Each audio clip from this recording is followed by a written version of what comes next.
That's okay.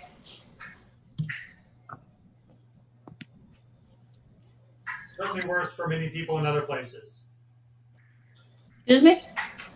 I said it is certainly worse for many people in other places. Yes, yes. I know. Oh my goodness. Yeah, my kid said there's a lot of snow in New York and New Jersey.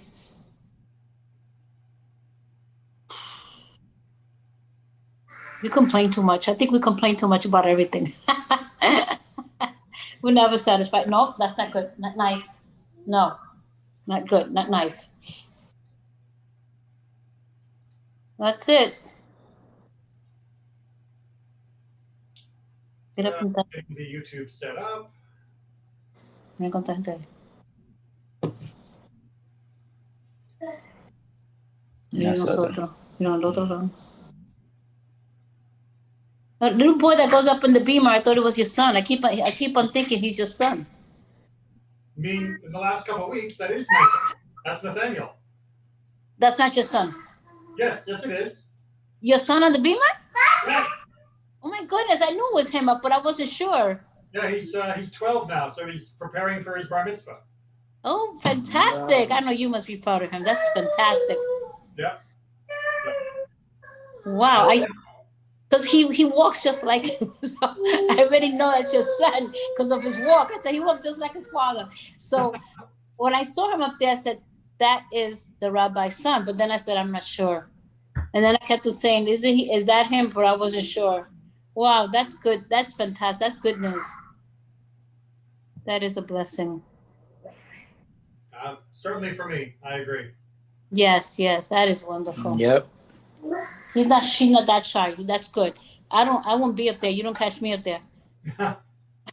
Maybe someday. Never say never. I don't know. I'm not good at that. But it'll be an honor, but he's not him. My husband is okay. He's okay with everything. Well, good. Then we just need to get him up to speed. Yeah, he's not shy. I'm a little nervous with that stuff. I don't know.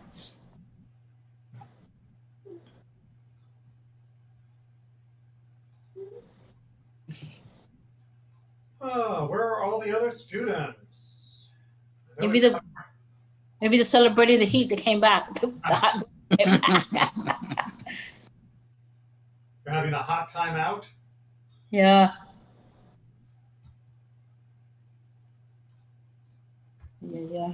Maybe a celebration the football now. The what? Oh, the football. The football, maybe. Everybody's still celebrating the Super Bowl. Yeah. That was a pretty decisive victory. Very, very clear win for Very good. It was really good, especially for his age. He did pretty good. It is absolutely incredible. Yes. Oh, yeah. 36 years or something like that. That's his sixth, good? 30? 36, 34? He's 42. Oh, 42? Yeah, oh. His 40s. It's, Oh, for football, that's ancient. Yeah. That is. For rabbi, it's young. That's una pregunta, I can't remember. I want to text you a question, I can't remember now, but when I do, I'll text you. Okay. Oh, there's another one of our students. A little bit on YouTube as well.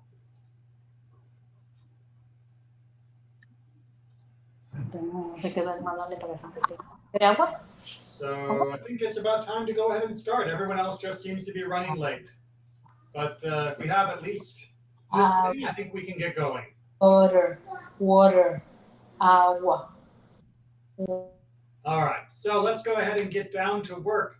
According to my notes, we are in chapter 4, and we are picking up with Mishnah number 3. And we are going to begin with a topic that is very important and one that we haven't really covered in great detail. We're going to go ahead and get the basic information on the page, and then I'm going to try and give you some background, and then we'll analyze it to see what's going on here. With regards to a widow waiting for her Yavam, remember the Yavam is the brother-in-law that she is supposed to marry, to either consummate a levirate marriage or perform Khalisa for her, right? The Yevamot. So we have a woman, Her husband died, and she is now in the in-between zone. She is kind of automatically engaged to the brother-in-law, but nothing has been done to finalize that position. They haven't gotten married yet, nor have they done a Khalisa to dissolve the bond. Now, this woman, she has property that was bequeathed, meaning that she inherits some money during this time. Right? She inherits some property. Someone gives her land, someone gives her produce, whatever it is. She has just inherited some property at this time. So what happens to that property? So why is this a question? Well, because we know, I mean, not we personally, because we haven't studied this together, but we Judaism know that if a woman is single, that whatever she inherits is hers. And we know that if she is married, that some property comes with strings attached. Usually it belongs to her, but the use of it is allocated to her husband. But certain types of property is her property when she enters the marriage, or her property when she leaves, and the husband has no say-so of it at all. Other types of property that she gets will become his property, but he then has an obligation to maintain it and keep it in good shape. So when she has a full regular husband, we know the halakha, we know the rules for what happens to property under all those different circumstances. And if she has no husband, we know the rules that happen for all those circumstances. But here, she is kind of sort of engaged, but not 100% either, because they haven't finalized the status. So what happens to the property? Well, there's an argument. Beit Shammai and Beit Hillel both agree that she may sell or give away property, that is to say, that is done on her own, and that if she did, the transfer is valid, right? That because she is not 100%, sorry, I'll read the commentary in the text first. Since she only has a levirate bond with the Yavam, the brother-in-law, she retains total control of the property. This is in contrast to a betrothed woman, the normal engagement, concerning whom Beit Shammai or Beit Hillel rules that she may not sell such property because her betrothed has rights to it. So normally, if they were in a normal engagement situation, Beit Hillel would say that her husband has a claim to it, and therefore her engaged husband has a claim to it, and therefore she can't do whatever she wants. There needs to be husband consent. However, because the betrothal of the levirate situation is of a lesser degree, she is still treated more like a single woman, and therefore she is allowed to handle the property as she wishes. Does everyone follow the logic so far? So by Beit Shammai, the husband's heirs are receiving all the property, and Beit Hillel is treating her as a single. Hold on, that's part two. We haven't got to that part. Oh, sorry. So where are you? We're still in the Resha, right? We're still in the beginning part, just about if she gets property during that in-between moment of betrothal. So okay. We don't have any heirs yet. Nobody's died yet except her first husband. So we'll get to the question about who gets what for after she dies in just a second. So maybe I was reading and I didn't listen correctly your explanation. So what is the position of Beit Shammai and Beit Hillel in this situation? They both agree. They agree. So in this case, right, we have two cases in Mishnah 3. The first case is her husband dies, and then she comes into some property. Both Beit Hillel and Beit Shammai agree that she can deal with the property however she feels like. That the levirate brother-in-law has no claim over the property that she has received during this in-between time. Of course. And that is different than the way Beit Hillel would rule if this was a regular betrothal, not a levirate betrothal. If it was a regular betrothal, then the soon-to-be formal husband would have a right to say that she can't sell that property. All right, Aaron, do you have your hand up? Yes, Rabbi. How how come the levirate bond is less than the betrothal? Because the levirate marriage has a higher bar in order to be finalized. Mhm. So the levirate marriage can only be finalized with actual intercourse or dissolved with Khalisa. So therefore, it is a lesser status in certain respects, which we've talked about a few times, and there will be a few more examples as we go on. So that's why the details matter. It's not treated exactly like being a regular engagement, nor is it treated like not being engaged at all. In certain cases, it will be like one, in certain cases, like the other, in other places, a compromise.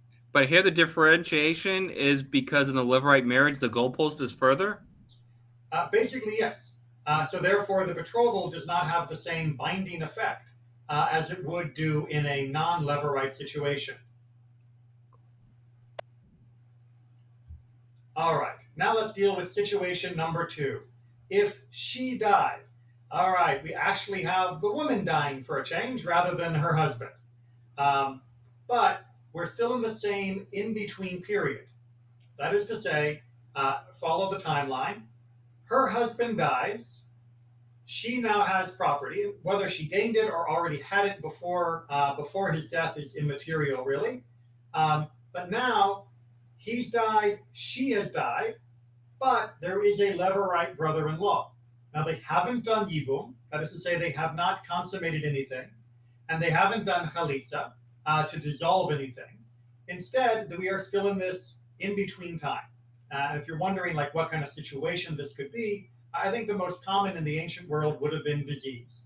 The husband dies from a disease before they've had a child. She is now his widow and bound by levirate marriage, but then she dies before she can conclude the process with her brother-in-law.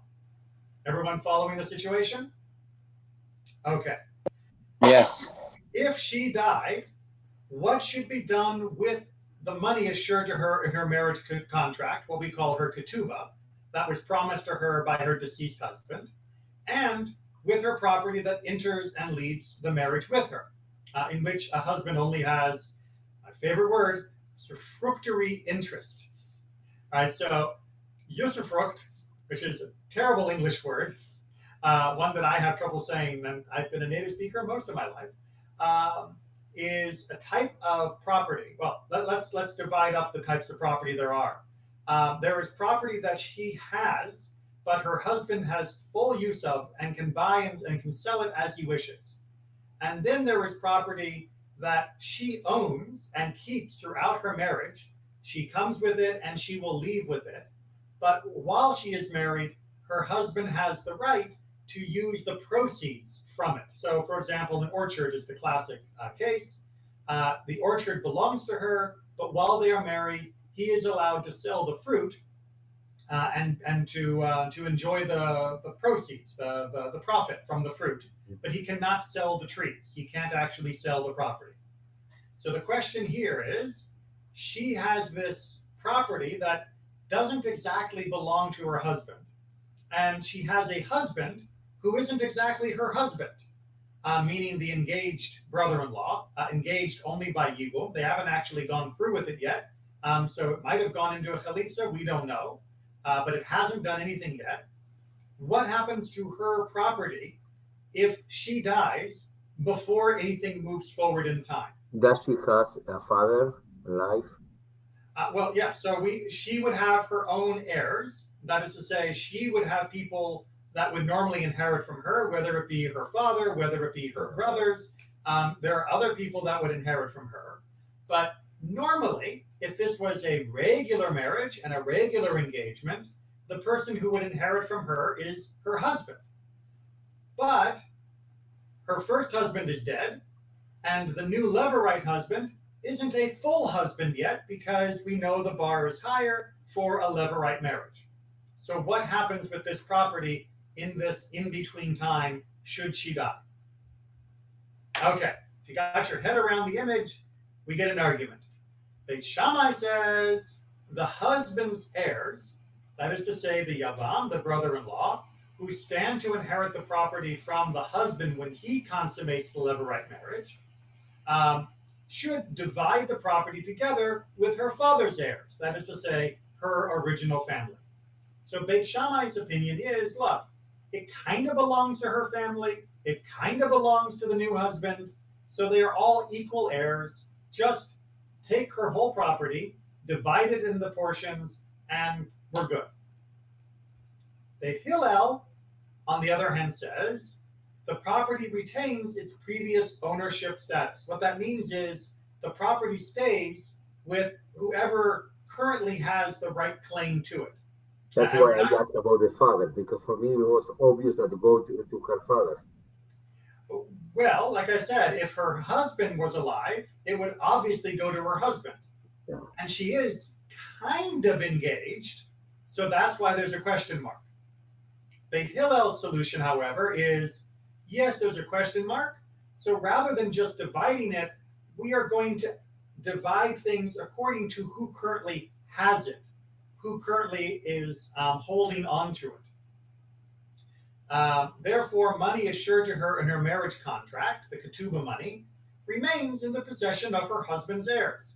Since it was to be paid from the husband's own property, the money is retained by his estate and passes to his heirs. So when she dies, the payout from her ketubah doesn't go to her family. It is kept with his family. It is kept within that circle of family relation. And her, because they already basically have a claim to it, because it's part of his estate. His estate belongs to his heirs. His heirs are entirely his family, none of her family.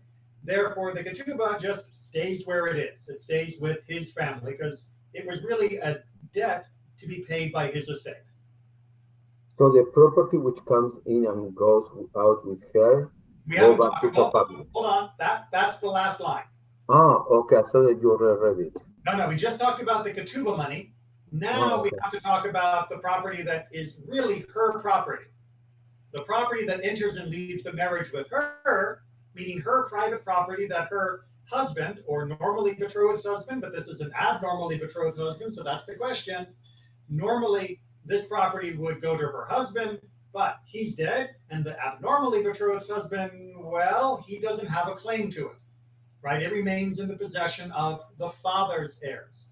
Since those properties belong to her, upon her death, they are inherited by her father and his heirs, meaning it goes into her family, whatever person is available for inheriting from her.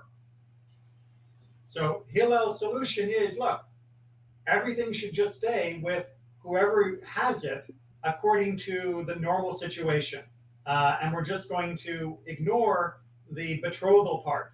So the husband gets to keep the husband's bit, that is to say the husband's heir keeps the husband's bit, and the father or the father's family keeps her property.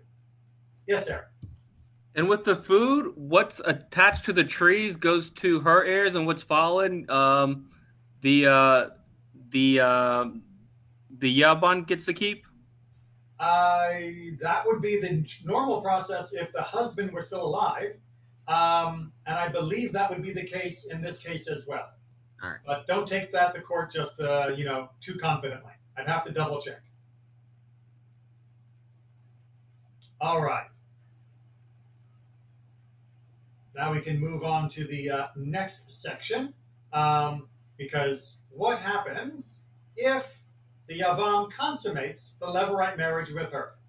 Right? If they actually have sex and now he is her full husband, really. The Yavam consummated the Levirate marriage with her, then her legal status is that of his wife in every sense. She is now his wife 100%, and all the normal rules apply. And therefore the Yavam has the same rights to her property as in a regular marriage.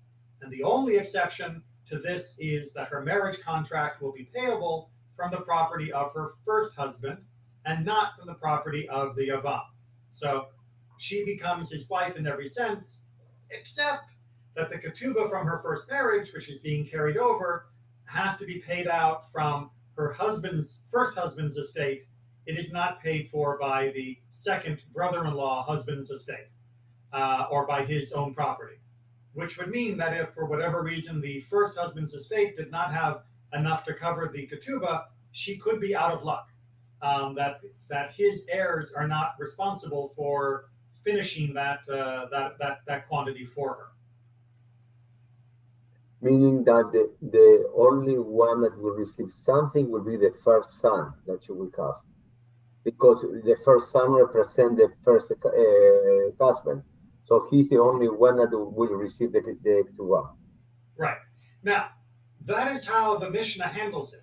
I should point out that the Gemara, the Talmud, says that the rabbis instituted a special protection, that indeed the Yavam would pay the ketubah if there wasn't enough money in the estate of the first husband. That this was an additional protection given to the woman in this circumstance. But that was a rabbinic enactment. But Rabbi, Yes. the Yavam didn't have to pay the ketubah if he did Khalisa, did he? That's a good question, and I believe the answer is no. Okay. As you can see, there are all sorts of different permutations. Now you know why Yevamot is such a long Masechet. Not one of the short ones. And also you'll see by Yevamot, because it is such a collection of unusual circumstances in a family relationship, is often cited, is often used as a source for information for many other points of Jewish law. Because, well, first of all, if you can figure out this Masechet, you're doing pretty well for understanding Jewish law principles in general. But secondly, a lot of things are clarified in these extreme circumstances. And that means that looking at them will help us understand other topics as well. So if you feel that this is hard and you're only barely holding on, getting through this, just understand that it's a good training for Jewish law principles, and it is a good reference point for many other. Was that a yawn of agreement, Natan? Of course, Rabbi. Of course. Okay. So we continue now with the next Mishnah, and this one is talking about what would have been nice to have heard at the very beginning. We did talk about this when we did our Sefer HaChinuch review, but here we're getting it in context for the first time. The mitzvah of the Levirate marriage is for the eldest of the brothers to consummate the Levirate marriage. That is to say, we already saw that if somebody jumps the line, that it's still valid, but we're now finding out that that's not the ideal. That what we call lechatchila, from the outset, it should be that you go to the eldest brother-in-law and say, hey, your brother died, will you marry me? And he is the person who officially has the first right of acceptance or refusal. And if he accepts and consummates, that's great. If the eldest does not want to do so, the court goes to each of the other brothers and requires them to do so. So the court would go to the next oldest brother and say, your oldest brother doesn't want to, will you? And then go to the next one and say, the second oldest doesn't want to, will you? And go all the way down the line of brothers until they get to Benjamin, if we're talking about like Jacob's sons. And then if they do not want to do so, meaning we've gotten all the way down through every brother and all of them had said, nope, not going to marry her, the court returns to the eldest brother and says to him, the mitzvah is upon you, either perform Khalisa or consummate the Levirate marriage. So now it comes back to him, and he has one more chance to go ahead and marry her. But if he still does not want to, he must do the ceremony of Khalisa at this point. You can't just keep running her through the cycle of brothers with all of them saying, no, thank you, no, thank you, no, thank you, not today, no, thank you. Eventually, once you've gotten everybody to say no, you have to either have a proper marriage or do Khalisa and let her be free. Does that make sense? Okay. Next Mishnah. If a brother made his decision dependent upon the possibility that one of his other brothers will eventually consummate the Levirate marriage, saying that he will do so only if they do not, then whether he makes it dependent upon a brother who is currently a minor, meaning that the Yevamot should wait until he matures, or upon his eldest brother, who is not currently present, meaning that the Yevamot should wait until he comes from overseas, or upon a brother who is a deaf mute or an imbecile, and perhaps they will recover from their disability, the court does not listen to him. So this is a very important principle. If he says, look, I'll marry you if my baby brother Benjamin doesn't want to marry you once he grows up, the court says, that doesn't work. If he says, well, I'll marry you, but only if my brother Levi, who is on a trip, says no when he gets back, that doesn't work. He says, I'll marry you, but only if my brother Joseph, who's currently sick, and therefore doesn't have the mental capacity to make a decision, only if he says no once he gets better, and the court says no, that is not an answer. Rather, the judges of the court say to him, the mitzvah is incumbent upon you, either perform Khalisa or consummate the Levirate marriage. Right? Those are your only options. You do not get to put it off to eventually I'll make a decision. You're allowed to push it through the chain of brothers that are present in the order of their of seniority. But once you've gone through that list of people who could make a decision, you're done. Even if there is somebody that could make a decision later if they are capable. And that means that she does not have to wait around for someone to grow up or to take that place. Yes, sir. Hey, Rabbi, not to get off topic, but did Ramban ever say that a current wife has veto power? So in general, if you are in a polygamous society, which European Jews have not been in for 1,000 years, and Middle Eastern Jews, depends on which community we're talking about, but majority of them were no longer practicing polygamy in a regular means. Right. But if you were back in the day in a community that was of routine, where polygamy was routine, then the wife did not have the right to veto a Levirate marriage, but she did have the right to veto another marriage. That's right. I remember that. That was an exception.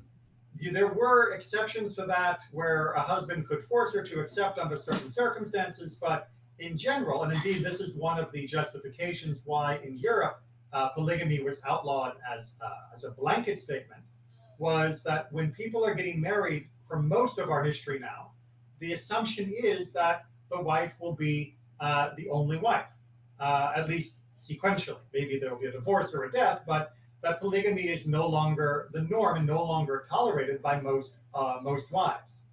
Therefore, to get married against her wishes would be tantamount to violating the original conditions under which she got married. That is to say, she was married with the assumption that she would be the only wife, or at the very least, have the right of refusal. So if you try to violate that, then essentially you are undermining the original marriage agreement. But Rabbi, how come it even gets to polygamy? Because I thought in current day it's just automatic Khalisa, whether you're married or not. In current day, that's absolutely right. In current day, the rabbis, for a very long time, depending upon which community, have said that we are not going to do Yibum at all. We're not going to do Levirate marriage at all, but we are going to require Khalisa as the default position. So yes, in most of our recent history, this was not an option. But if you go back 1,500 years, then yes, Levirate marriage was still practiced, even if it was discouraged, and it was possible to be polygamous within the normal practice of a community. I should point out that even when polygamy was not exceptional, it was still unusual. Most of the time that we read about the family life of our ancestors from 1,000, 1,500, 2,000 years ago, it seems that monogamy, single marriage between one husband, one wife, was the normal for most of the people who lived at that time. It wasn't impossible for there to be polygamy, but there were strong safeguards against it. The maximum number was 4 in any case, according to rabbinic teachings, but most people never had more than one wife. So it's a topic that gets a lot of attention, but it wasn't practiced very often. Moving on to number 6. I should point out that in some editions, the numbering of the Mishnah is a little different. So if you're in a different edition and see this one as number 7, that's all right. The numbering convention of the Mishnayot is not 100% ironclad. The text is the same. It's just where the chapter breaks are, or where the Mishnah breaks are, is a little different. All right, let's get the text centered. One who performs Khalisa with his Yevamot is like any one of the other brothers with respect to the inheritance of the deceased brother's estate. Right, so you have, let's go back to our case that we were just talking about. You have a bunch of brothers. You go through the whole list. All of them say no. You go back to the eldest, and the eldest says, I still say no. We are doing Khalisa. So he does Khalisa with her. She goes off on her way. Now the estate of the deceased brother is going to be inherited by the remaining heirs.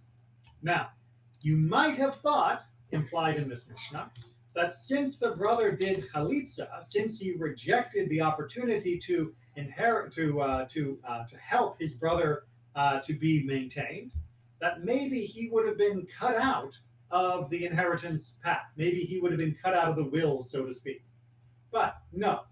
Even though he did Khalisa, which is not exactly a positive activity in at least the surface level reading of the text, although I'll remind you again, the surface reading level of the text was only that under ideal circumstances should a person do Yibum, but in many circumstances, Khalisa is not only recommended but required. So you might have thought that he would be somehow damaged in his claim to his brother's estate. No, that is not the case. Right? Each of the brothers take an equal share of the inheritance. And if there is a father of the deceased who is still alive, then he takes priority as is normal. The property of the deceased belongs to the father. So if you have 4 brothers, 1 father, and 1 brother dies, the father inherits from his son. The brothers do not inherit. Everyone with me? Makes sense, because anyway the brothers will receive the same property when the father will die. Yes, Anyway, hypothetically, when the father dies. Everything. Right. Hypothetically, when the father dies, they'll receive whatever was in the father's estate, which the brothers has now joined. Although, if we are honest about the way that life can work, sometimes the father might take the son's estate and not maintain it well. Maybe he will spend the money, maybe he will lose the land, or maybe he will do other things that aren't ideal. And now the brothers are losing what they would have liked to have gained. Also, that doesn't matter. We don't. Or marrying again. Right. Having more sons. Right. Or marry again, have more sons. Right. As we've talked about before in Torah classes, as well as this class, you don't pick and choose who to give the inheritance who to give the inheritance to based on your belief of who is the most deserving or righteous. Indeed, we see in the Torah very explicitly that the Torah teaches that if you have the son of a wife you don't like and the son of a wife you do like, you're not allowed to favor the son that you do like more than the other one because it is simply improper. And the Talmud goes on to give examples that, yes, one son may seem undeserving, but he may have children that are righteous, and one may seem deserving, and he may have children that are wicked. So trying to pick where the money should go based off your guess of who's righteous and who isn't is pointless. Instead, follow the guidelines of our tradition, distribute equally where appropriate, and allow whatever to happen, because you are not the best judge of where things should end up. But Rabbi, yes. The laws of inheritance, do they only apply in the land of Israel? No, the laws of inheritance apply anywhere. However, as I think we've hinted at or talked about it in a little bit before, a person can make a bequeath before they die that will supersede the straightforward division of the property by the court. So indeed, in the modern world, most people will make up a will before they pass away. That's considered a binding gift prior to their passing, and therefore we do not force them to allocate it according to rabbinic law or Torah as interpreted by the rabbis. But if you are contemplating how you want to give your estate to your children, playing favorites, the Talmud says, is not a great idea, even if it's a question of one's righteous and one's wicked, because you don't know long term where that's going to end up.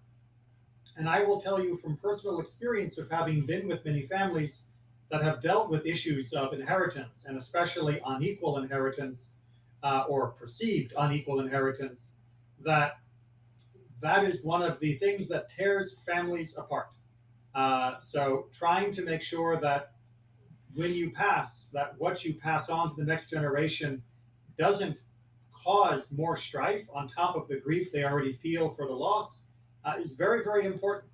And do not just leave it to chance. If you do not already have a proper will that establishes things in a way that will not be easily contested by heirs, but instead gives everybody a clear and fair understanding of what will be allocated to whom, and does so in a way that is not designed to inflame bad feelings, you will be giving your family a gift far in excess of whatever actual inheritance you give them. You can find a way to make sure the next generation has peace. You are doing a great, great service to them. And like I said, I've seen far too many cases where the opposite happens.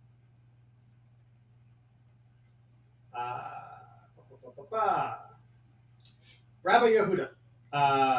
Rabbi Yehuda says, oh, nope, I skipped a line. See, that's the problem with scrolling on the screen. Case number 2. One who consummates levirate marriage with his Yevamot, thereby acquires his deceased brother's property solely for himself. This is the case where one brother says, I will marry you, I will have a child with you, it will be considered my brother's heir. That goes into all of the deceased brother's property goes into his care. So the consummation derails the normal inheritance system, and now the brother's property moves to the brother who has chosen to marry the widow. Now Rabbi Yehuda. Rabbi Yehuda says, in either case, whether he consummated the levirate marriage or performed Khalisa, if there is a father who is still alive, the property belongs to the father. Now, Rabbi Yehuda loses this case, but his argument is that the inheritance law is the inheritance law, and thus it should be given to the father regardless. But, you know, that is the situation that we have. Because if you do like that, you take the motivation of the people to do the Yevamot.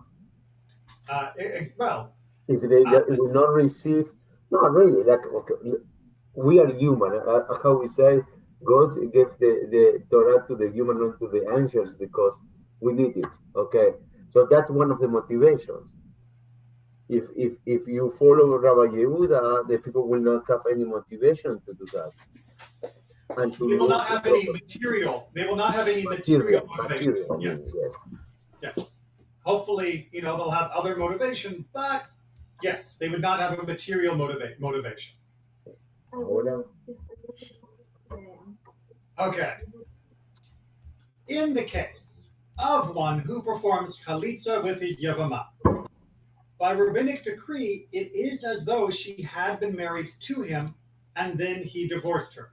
So remember, we've talked about this before, back in chapter 3, that doing Khalisa is, in many situations, similar to having been married and divorced, at least according to the way the rabbis understood it. Yes, according to the Torah, they never passed that higher bar, that higher threshold of consummation, but so therefore they weren't married, and so the divorce wouldn't be a typical divorce. However, the rabbis do consider it for most purposes as though they had been divorced, rather than having done some other ceremony that doesn't fit within the normal framework. So here are the consequences. Consequently, this is the person who does Yibum, the person who doesn't do Yibum but does Khalisa, who says, I'm not marrying you. He is forbidden to engage in relations with her relatives, and she is forbidden to engage in relationship with his relatives. Now, what does that mean? Well, we're going to get a list. Accordingly, he is forbidden to engage in relations. This means married, by the way. That's the euphemism. With her mother, with her mother's mother, that's also known as grandmother, with her father's mother, with her daughter, and with her daughter's daughter, also known as a granddaughter, and with her son's daughter, and with her sister, while his Yevamot is still alive. You're allowed to marry sisters one after the other when there's a death, but you're not allowed to marry them in the light while the other one is still alive. So, and that even goes if you divorced one sister, you can't divorce one sister and then marry the sister that while the first divorcee is still alive. Everyone got that basic list? Okay. However, the other brothers who did not perform Khalisa, and obviously didn't do Yibum either, are permitted to her relatives. So since the relationship that was established when the first brother died might make you think that they were sort of betrothed to her, which would normally have to be dissolved by a divorce, by a get, and thereby rendering them unable to marry her relatives. Once Khalisa is done by the one brother, which does put him in the category of being like a divorced husband, it dissolves and erases any connection between the other brothers and the woman who is now released by the brother who did Khalisa. And that means they do not relate to her or her relatives as though she were divorced from them. Instead, it is like a normal blank slate. The other brothers are permitted to her relatives. And she is forbidden to engage in relations with his father, meaning the guy who did Khalisa with her, and with his father's father, or his grandfather, and with his son, and with his son's son, grandson, and with his brother, and with his brother's son, her nephew, or nephew-in-law, I guess we would be saying here. The Mishnah states an additional principle. A man is permitted to engage in relations with a relative of a rival wife of his Khalisa. That is to say, his Yevamot with whom he performed Khalisa. Since he did not perform Khalisa with her, meaning the rival, she is not regarded as though she had actually been married to him. So there are multiple wives. He performs Khalisa with one, thus dissolving the relationship for all, and therefore the rival is also free, but he did not do Khalisa with her directly, therefore he is not forbidden to the other relatives that we just listed, like he is to the actual relatives of the Khalisa, if we want to use the proper conjugation. Does that make sense? I know it's getting complicated here, and I just want to double check that we're still doing okay. Okay. However, he is forbidden to engage in relations with a rival wife of a relative of his Khalisa. That is to say, in addition to being forbidden to the relatives of his Khalisa, he is also forbidden to their rival wives, should they become widows or should they become divorcees. So when he does Khalisa, he becomes the divorced-like husband of the woman whom he did Khalisa with, thereby forbidding him to the relatives that he is connected to through her, and also forbidden to the other wives of those relatives, or that circle of relatives that are connected to the Khalisa. Now, this last part is really complicated, so I want to give read one of the commentaries because I think it helps out. But Natan, question first? Yes. Why if you submit a Khalisa to someone, it's like a divorce and rules, and you cannot marry many of the relatives from her because you don't have more any connection with that person. Right, but you don't have a connection with a divorced woman either, but you are still are prohibited from marrying those relatives. Right? If you are married to a woman, just forget, the levirate. Right? You are Right. married to a woman and then you divorce her, you cannot marry her mother. Why not? What is the logic behind? The logic is that it is a rabbinic prohibition. Yeah, Uh, but that is based in what? uh, Based off the idea of uh, the inappropriateness of such relationships, that you would not be allowed to be married to a person that was connected to you by a similar degree of sanguinity, of blood connection, if they were your relative. Right? You cannot marry your grandmother. You cannot marry your granddaughter. Um, and when you are married, that it gets extended to your wife's your in-laws cycle as well, because it Because would be equally inappropriate. because maybe the logic is that when you marry, she becomes to be part of your family, and so for extension, her family is part of you, so that's why you apply the same logic. Exactly. Okay. But Rabbi, Like I said, this is a rabbinic prohibition. The Torah does not forbid this directly. Yeah. but Yes, when she sir. dies, though, they become permitted, right? No, or when she dies. Sorry, I thought you were. Yes, when she's alive, it's not allowed. When she dies, then yes, that changes things. All right, so that last one is really complicated. Of the forbidden to engage in relations with the rival wife of a relative of the Khalisa. So I just want to go into our USCJ explanation here, because they give names to it, which I think helps a lot. Okay, so we are here in the commentary by the conservative movement.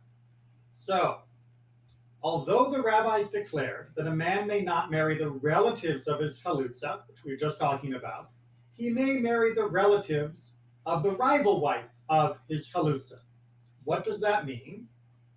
For instance, if Reuven dies and leaves two wives, Rachel and Tova, they are not related to each other at all. They are not sisters. And Shimon performs chalitza for Rachel, even though he cannot marry Tova, right? Because that would be marrying the rival, for she is the rival wife of his chalitza. He may marry Tova's relatives, right? So he is allowed to marry someone that's like the cousin of Tova, or even Tova's sister that wasn't married to the original brother. The final piece of the Mishnah presents the following scenario. Reuven dies and leaves two wives, Rachel and Tova again, and Shimon performs chalitza for Rachel. Leah, Rachel's sister, was married to Chaim, who is not related to Shimon. So now we've got a whole another cycle in here. Chaim has another wife named Chana. We're all following this.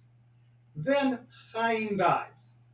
Just as Shimon cannot marry Rachel because she is the relative of the chalutza. Sorry, that should have been just as he cannot marry Leah because she is the relative of the chalutza. It's a typo in the commentary. So too he cannot marry Hannah, for she is the rival wife of the relative of his chalutza. This is how Rashi explains this piece, but there are others who explain it differently. So suffice to say, what it's saying is that the extension of the prohibited relations can go out to another layer because of the connection of the rival wives. We can probably just leave it here because there are pages of commentary in different books on this, and I'm going with this one because it is the most straightforward, believe me, of how to interpret this passage. So why don't we jump on to Mishnah number 8. So if I can close the commentary so I can recenter my text for myself. All right. Mishnah number 8. In the case of a Yavam who performed Khalisa with his Yevamot, and then his brother married her sister and died, the sister performs Khalisa with the Yavam, but she may not enter into levirate marriage with him, since, as a sister of his Khalisa, she is forbidden to him. So, case in point, we have, again, a guy who decides to do Khalisa and says, I'm not going to marry you. And so the girl goes her separate way. But then his brother marries the sister of the woman who was just let go. The sister performs Khalisa, and then he dies, the brother dies. The sister has to perform Khalisa with the first brother we talked about, not the deceased, but the first brother we talked about. He is not allowed to marry her because she is the sister of his divorced, his Khalutza, the woman that he separated from with Khalisa. Now, why does he have to do anything at all? If it's a forbidden relationship, it's a forbidden relationship because it is only forbidden rabbinically. The rabbis were treating the separation as though it were a full divorce, and therefore they added a stringency that he could not marry this sister, and therefore he's not allowed to marry her. But by the Torah, he would be technically allowed. So therefore, to satisfy the Torah, they do Chalitza, and to satisfy the rabbi, they have to do Chalitza. They don't allow him to do Yibum, because that would violate the rabbinic protection. Got it? Okay. And similarly, in the case of one who divorced his wife and his brother married her sister and then died, that woman is exempt from Chalitza and from consummating levirate marriage, since the sister of his former wife is forbidden to him. If he married the first woman normally, not through levirate marriage, and then her sister became connected to him, he is not allowed to marry her by either Torah or rabbinic decree. Therefore, no Chalitza is necessary. The girl is automatically freed from the levirate bond because it can't establish in this case, because the Torah and rabbis agree that an actual divorced wife, you can't marry her sister. Rabbi. Yes. That's because in an actual divorce, she's still alive, right? Yes. In this case, the original wife is still there, divorced, but still around. But the reason you can do it in the levirate marriage would be one of them was not around, right? No.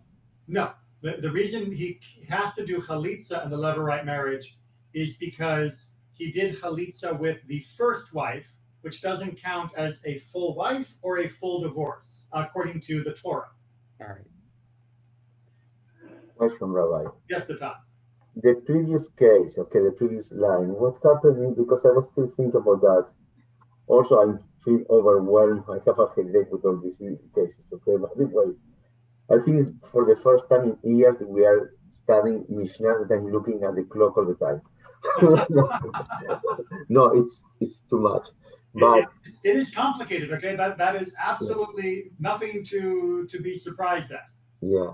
So remember that case that one do Khalitsa to the woman and he can marry the sister. Remember that case? Right. So what happened if, okay, he does Khalitsa to that person, okay, so disconnect. His brother decide to marry her, but he passed away. Can he do Khalitsa again for second time with the same woman? Or well, not? No, because his brother couldn't marry the woman that he did Khalitsa with, because that would be marrying his dead brother's wife. You're not allowed to marry your dead brother's wife. The only way you can do it is through Yibum, is through the levirate process. Okay, so what happens if they have the ego? Okay, so he doesn't want, okay, so he does her. No. So if one of the brothers does Yibum, then no one does Khalisa. It's not like all the other brothers do Khalisa and then one brother does Yibum. It's one brother does Khalisa or one brother does Yibum, and that covers everything. Ah, really? It's not like you pass to someone else? You pass the opportunity, but only one ceremony is ever done. Ah, you know what? I had I don't know why I always thought that each of them have the opportunity. They need to do the ceremony. No, they can refuse to marry her, but that's when we were talking in the earlier Mishnah. Eventually, it comes back to the eldest brother, and he has to choose to marry her or do Khalisa on behalf of them all. Okay, I got it. Okay, thank you. No problem. All right, and actually, since we're only 4 minutes off 8 o'clock, I'm going to go ahead and call it here anyway, so we can all breathe a sigh of relief, and we will pick up with Mishnah number 9 next week.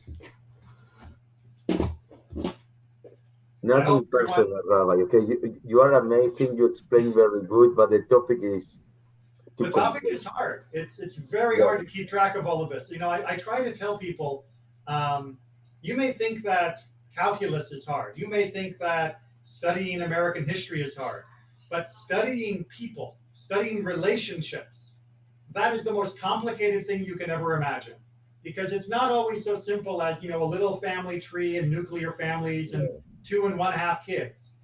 Families have been complicated forever, and we need to respect that. And that's why this is more mentally difficult than a lot of the other things. You know, handling who's responsible for the fire, to go back to the Torah class this afternoon, and also our parasha of Mishpatim, that's child's play compared to dealing with these family issues. It helps if you read in advance too, Natan. You know, you can read this 100 times, but the families are still complicated. Right, but it's easier the second time. Yes, but also when you study so many things, okay, it's difficult to find the time to read also this before. Very true. Very true.